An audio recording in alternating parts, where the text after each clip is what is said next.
Although we use words like mystery and intrigue, the reality is that our cultural tradition of fiction presumes that everyone in the audience already knows what's going on and why from page one of the novel or from the first moment when they sit down in the cinema.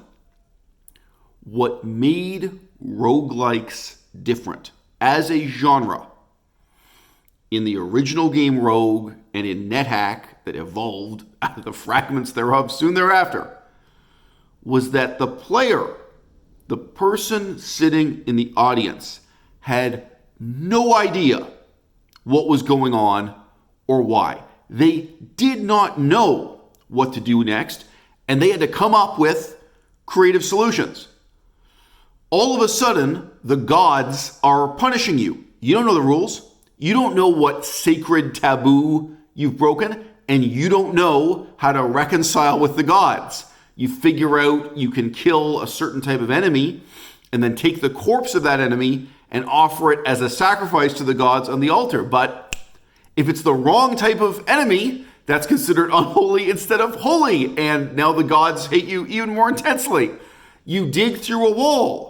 You discover a bank vault. You didn't know there was a system of banking in the game. You walk in, you start taking the money off the floor. The police arrive. You didn't know there were police in the game.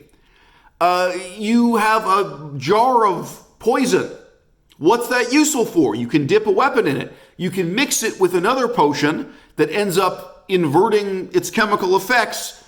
Everything can be mixed with something else, alloyed with something else, combined with something else.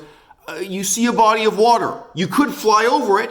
You could intentionally weigh yourself down so you sink to the bottom and walk along the floor.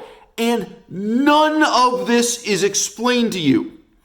It's an utterly baffling, disorienting, randomly generated world that you have to explore. You have to figure out the in-game physics. You have to figure out the, sacred rules that connect you to the gods, and you have to figure out the sort of economics and the worldly rules that this game operates by.